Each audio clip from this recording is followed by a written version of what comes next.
Ukrainian President Volodymyr Zelensky has addressed the Irish Parliament in Dublin, delivering a message focused on continued international pressure on Russia and the need to maintain unity among Ukraine's partners.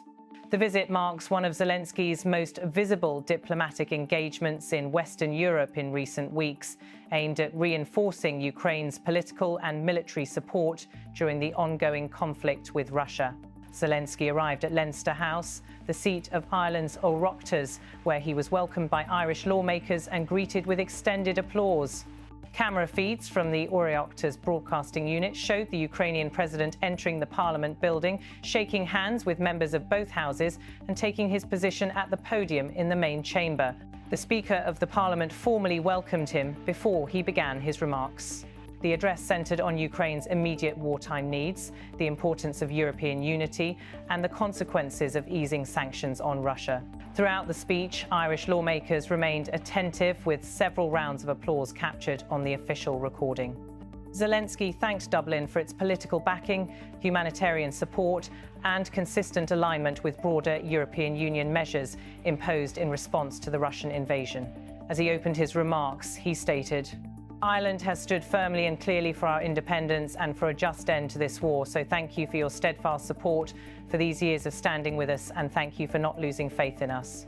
Ireland has been among the EU member states that provided consistent political support for Ukraine, including sanctions measures, humanitarian aid, and backing for Kyiv's long-term integration into European institutions. While Ireland remains a militarily neutral country, it has endorsed repeated EU declarations condemning Russia's actions and has supported financial and logistical programs aimed at assisting Ukrainian civilians displaced by the conflict.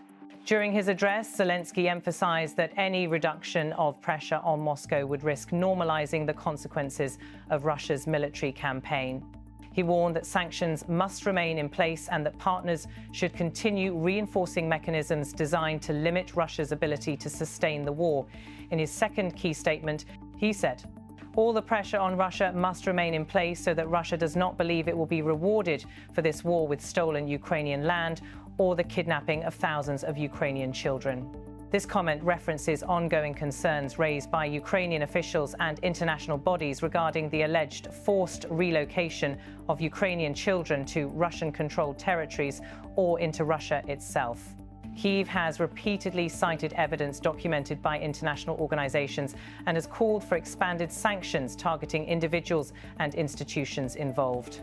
Zelensky's speech in Dublin comes as Ukraine continues to request increased ammunition supplies, air defense systems, and financial assistance from European and transatlantic partners. Kyiv argues that sustained international support is essential to prevent Russian forces from consolidating territorial gains and to support Ukraine's civilian population through the winter months. The Irish Parliament, in hosting the Ukrainian president, reaffirmed its symbolic role in Europe's collective diplomatic response to the war. Images from the Oireachtas feed captured several key moments of the visit. These included Zelensky's arrival outside the Parliament building, the procession through the halls as he greeted members of the Irish legislature, and the presence of Ukraine's First Lady, Olena Zelenska, seated among the guests. Her attendance underscored the diplomatic significance of the visit, which involved high-level meetings with Irish leaders earlier in the day. During the address, Zelensky outlined Ukraine's ongoing defensive operations and its reliance on international assistance. He acknowledged that Ireland, despite its policy of military neutrality, has taken steps to contribute to Ukraine's resilience through humanitarian means. These include emergency aid packages, support for Ukrainian refugees living in Ireland, and participation in various EU-wide economic response measures. Ireland has also consistently supported resolutions at the United Nations calling for the withdrawal of Russian forces. The speech highlighted Ukraine's position that pressure tools, economic sanctions, diplomatic isolation, and financial restrictions must remain aligned among all partners. Zelensky warned that any fragmentation would signal to Moscow that the international coalition is weakening. Irish lawmakers responded with extended applause at multiple points throughout the speech. Wide-format shots from inside the chamber showed members of parliament standing during some moments of acknowledgement and seated during others, reflecting a respectful and supportive reception across party lines. As Zelensky concluded his official address, he was escorted through the parliament chamber to meet Irish MPs individually. Footage showed repeated handshakes and conversations before he exited the building with his delegation. His departure, also broadcasted by the Oireachtas unit, marked the end of a tightly scheduled appearance that lasted just over 1 minute of broadcast images and nearly 40 seconds of recorded sound from the two key statements. The visit to Dublin forms part of a broader European diplomatic effort by Ukraine to reinforce support at a time when Kyiv is urging partners to maintain long-term commitments. European governments have been discussing additional funding mechanisms, military support packages, and security commitments for Ukraine heading into the next year. Zelensky has stated publicly on multiple occasions that sustained international backing remains essential to prevent Russia from achieving its military objectives. Today's appearance in the Irish Parliament placed particular emphasis on sanctions and accountability. Ukrainian officials continue to argue that sanction pressure is one of the most effective tools available to limit Russia's wartime capacity.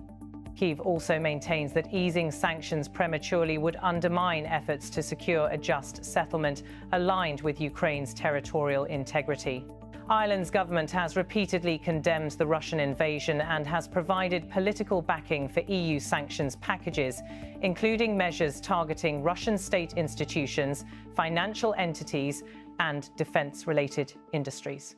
Irish officials have also emphasised continued humanitarian support, including for tens of thousands of Ukrainian refugees currently residing in Ireland. Zelensky's message in Dublin reinforced that view, calling for a united European stance. He stressed that while Ukraine relies on military assistance from certain states, it also depends on broader political, economic, and diplomatic efforts from the entire European Union. The continuation of sanctions, he argued, serves both practical and symbolic purposes by preventing any perception that territorial aggression could lead to international concessions. The Ukrainian delegation's visit included meetings with Irish officials focusing on future cooperation, reconstruction planning, and ongoing humanitarian needs. Although these discussions were not part of the public address, they align with Ukraine's broader diplomatic agenda across Europe. Zelensky's remarks concluded without outlining specific new initiatives, but focused on reinforcing the principles that Kyiv views as essential: territorial integrity, accountability for Russian actions, and sustained international unity. The presence of Ireland's political leadership, along with the public recognition of Ukraine's efforts, signalled ongoing support from Dublin. His visit ended with a clear message delivered directly to lawmakers representing a country that, while militarily neutral, has taken a strong position in support of Ukraine's independence and sovereignty. The address emphasised the need for continued vigilance and cooperation among Ukraine's partners, particularly within the EU. Zelensky's comments in Dublin add to a series of recent statements made to European bodies, where he has consistently argued that the war's outcome will shape the future security environment of Europe. Ukraine maintains that allowing any relaxation of international pressure would undermine not only its own defence, but also the broader principles of international law. As the Ukrainian president departed the Irish Parliament, he reiterated his country's appreciation for Ireland's support and underscored his government's position on maintaining full pressure on Russia until a just and lasting resolution is achieved. The situation remains defined by Ukraine's call for sustained international pressure, continued unity among its partners, and a firm commitment to resisting any outcome seen as legitimizing territorial gains by force.